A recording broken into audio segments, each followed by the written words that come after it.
Even with Colman Domingo's stellar acting, which he's proven in the past, this show really suffers from a clumsy plot and pointless journey. It feels like it's dragging throughout the entire show after episode 3, and unfortunately, that's what you're going to see in this review. And I'm back! I just got through watching The Madness on Netflix, TV show. It's actually in the top 10 right now. I wanted to give you a quick rundown, quick plot summary, quick review on this one, since I just got through watching it and it's fresh in my mind. This one stars Colman Domingo, which if you don't know, he's really had a big year. He's been everywhere since the start of the year, coming off The Color Purple, the big production version, to going to Sing Sing, which will put him at all the award shows for Best Actor. I'd say definitely watch that on Netflix as well, as opposed to this. I'd say watch that first, but we'll get to that in a second. So it stars Colman Domingo. There's actually a couple of other newcomers you may not be familiar with in this show. Gabrielle Graham plays Callie. That's his estranged daughter. Also, Marcia Stephanie Blake plays his wife. And then there's a young man, Thaddeus Mixon, who plays his son. You may recognize Dion Cole from Blackish, shows like that. He's a comedian. He does a lot of stand-up. He's got some stand-ups on Netflix, actually, that are hilarious. He's not funny in this show, but in general, he's hilarious. John Ortiz, he's been in a lot of things, so you'll recognize him when you see him in this show. The premise is Colman Domingo's character, Muncie Daniels, a CNN News political correspondent who's taking a break. He's going off to the Poconos to have a little vacation, a little getaway to center himself. Once he gets there, he meets this guy, just a random neighbor in a neighboring cabin. Unbeknownst to him, this guy is the head of a large white supremacy group. He finds this same neighbor cut up into 1,000 little pieces the following day, and the people who have done it chase him into the woods, and he escapes because he kills one of them. He gets back home to find that this entire murder has been pinned on him. The entire show centers around him trying to clear his name, culminates to the entire country pinning this on him. He has to join forces with his family, who he's estranged with. Again, he's getting a divorce from his wife, so he has to rekindle the flame with her, has to rekindle the flame with his estranged daughter, who's from a previous marriage. And also, he's got to team up with the wife of the man he saw murdered in the Poconos, who is still playing double agent to the white supremacy group. She's trying to feed them information. She's trying to clear Colman Domingo's character's name. Towards the end, you find that the real culprit is actually not who we thought it was. It ends up being a Jeff Bezos type character. He's a tech billionaire.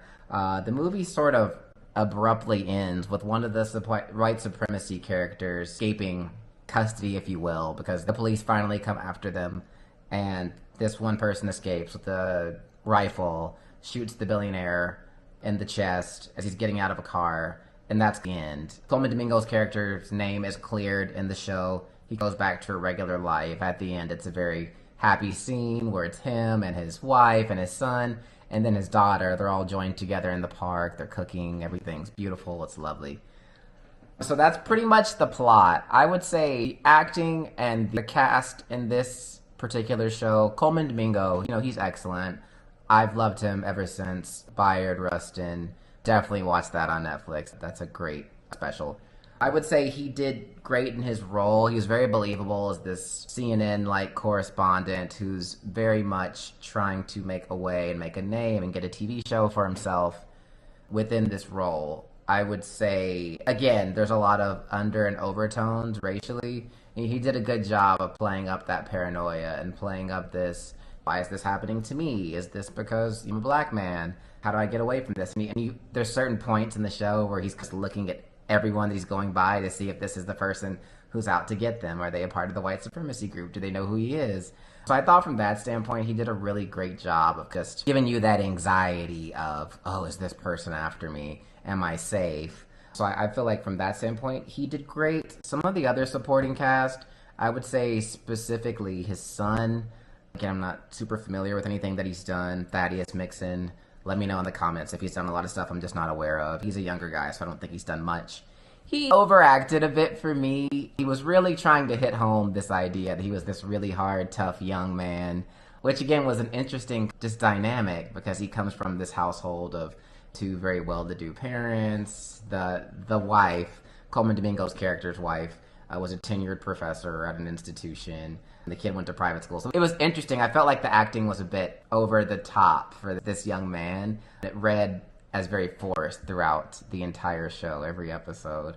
I would say the rest of the supporting cast, they did okay. The wife's character, both of the wives, Colman Domingo's wife and the murdered white supremacist wife, they served their role. They did a good job. It was definitely, I don't want to say this, it was Hallmark level of acting, honestly. So I'll leave that there in terms of the actual acting. The plot itself, I don't know, guys. It had a lot of plot holes for me. There were just a lot of times you found yourself saying, that's kind of odd. I remember one scene specifically, and you'll probably see it when you watch the show. It was probably episode 4 or 5. It's the first time that Muncie Daniel, so Colman Domingo's characters, is outed by the news media outlets, and his name is plastered on everything. He's in Times Square type area. His picture is everywhere, and he's just walking around with some sunglasses and a hat on, and no one recognizes him. So he's on all these news media outlets around the country, and he's just like getting donuts with his son. I thought that was pretty unbelievable. I feel like in real life that would not be possible. So I just felt like just plot holes of him getting through each kind of roadblock without any real issues and no one really stopping him. And when you have to think about the idea that there's these super powerful people who were trying to stop him, including, again, the Jeff Bezos billionaire type character, and there's a scene where someone just leaves him a note giving him the address to this billionaire's private office, and he shows up, no security, goes right in, gets directly behind this billionaire with a gun. And the only reason he doesn't shoot him is just because he has a realization that this is not what he wants to do, and he wants to bring him down the right way. And so I just thought it was very unrealistic. And he had really no adversity. He got through every step without any without any issue, honestly. Again, and also just the plot itself was a bit of a drag. I would say the first 3 episodes actually were pretty exciting because you're getting the story of him being in the Poconos, and you're getting the story of, oh, what is this about? What's the supremacy group? And there's also certain points in the show where it's almost a bit psychological, where you're actually thinking, wait, did he actually do something they just didn't show in the show?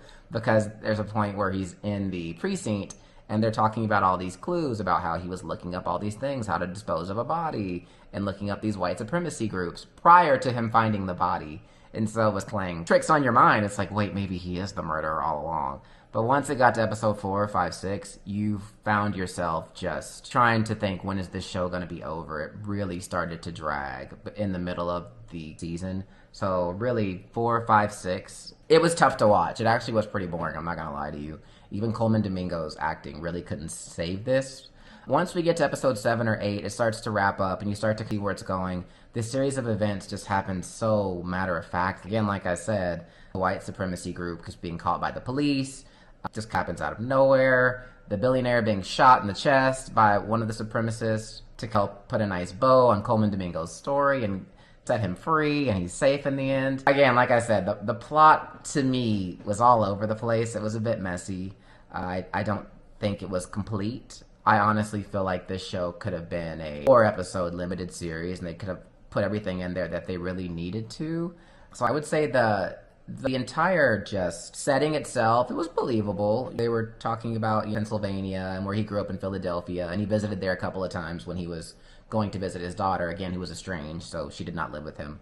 So just the setting in general, the set, it was good, it was believable. You had moments, again, when he was visiting home, you felt his hesitancy to be there and his hesitancy to really be out in the open, which, again, I don't know why, because no one ever recognized him, and he went around everywhere he needed to, even with his face on the news.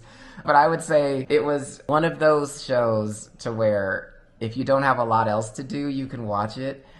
Colman Domingo has a great body of work right now. I would say some things you probably should watch instead of this. Sing Sing, Rustin, the Bayard Rustin auto pick. I feel like those things are gonna be more practical, and you're gonna appreciate those more than this. This honestly, unfortunately, was a letdown. I would say it's do not watch. If I had to give it a prescription, it's actually a DNR, do not resuscitate. I'm gonna have to give it a 6.5. I would say skip this one. Watch something else. Go see Wicked again. Alright, let me know what you think in the comments. Follow for more reviews. I plan on doing a lot of reviews soon. I got a lot in the pipeline. Again, let me know down below what you liked, what you didn't like.